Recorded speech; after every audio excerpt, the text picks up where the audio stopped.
can breathe underwater. Isn't that amazing? I can fly. I can scale walls without a rope or hooks or apparatus of any kind. I have fantastic, amazing abilities when I am asleep. When I dream, I can do anything. The flying started way back in, was it the late 80s? It would have been 1988, 9, somewhere in there, before I had Ayla, before Ayla came. I was working at a restaurant in a little town called Fairfield, Montana, and the name of the restaurant was the Cozy Corner Cafe. And the people I worked for were horrible people. The job was impossible. You couldn't do what they wanted you to do in the time that they gave you to do it. And I tried everything from my husband helping me close up tonight to leaving work behind, or writing my time down that I left at 11, but I really stayed till like midnight. Things like that. And the sad part is that the people that I worked for were heavy duty partiers. So they would be next door at the bar, living it up when I was working my tail off in their restaurant next door. And so they knew what time of night I left. And it didn't matter what I did or how I did it, I was wrong. So it was a no-win situation, and I really felt like I was being chased.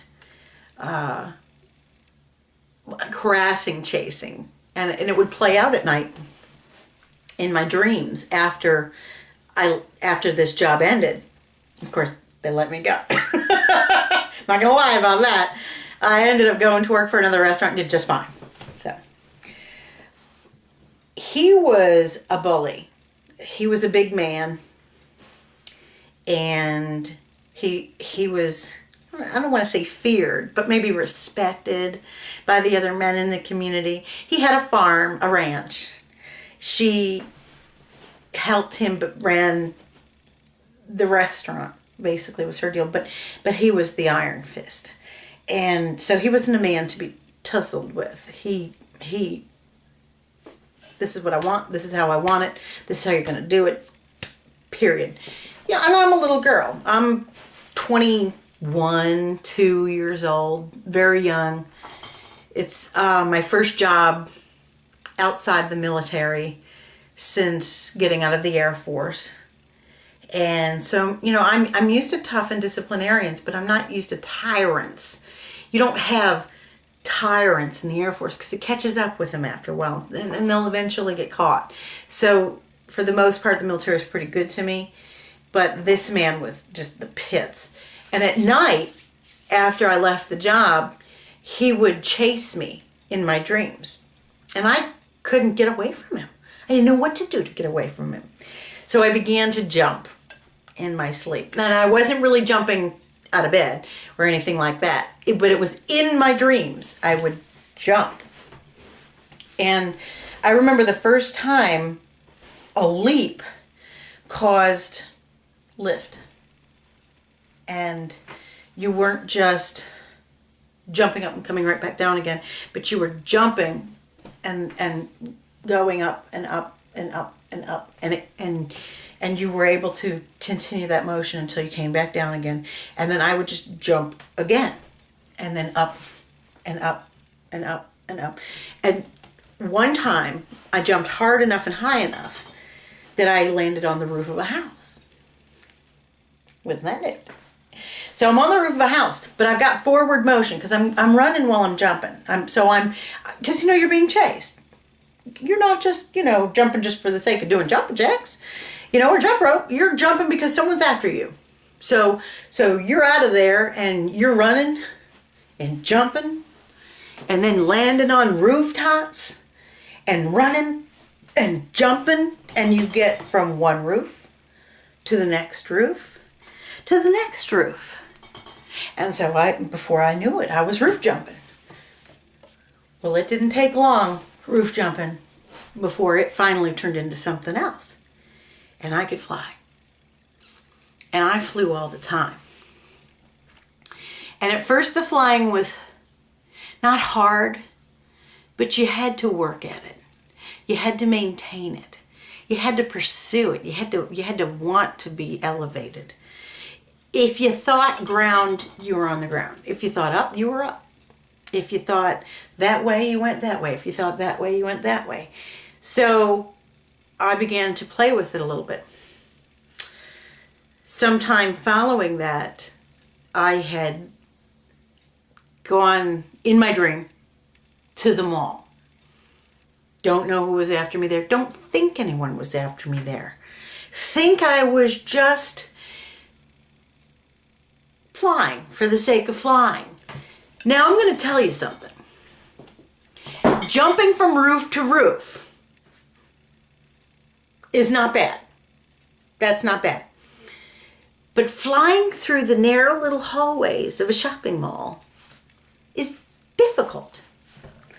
It's difficult to maintain consistency. So I'm thinking that the reason why we did this was for exercise sake. We learned how to kind of go up walls and fly up this way.